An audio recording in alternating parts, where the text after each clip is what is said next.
Hi everyone, in front of me I've got MOTOROLA Edge 14 Neo, and let me share with you how to clear credentials on this device.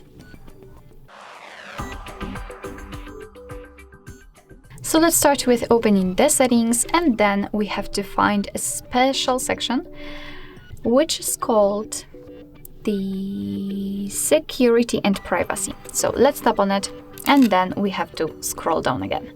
Now tap on more security settings and tap on encryption and credentials. And as you can see, almost at the very bottom of the screen, we've got the option we're looking for, so clear credentials.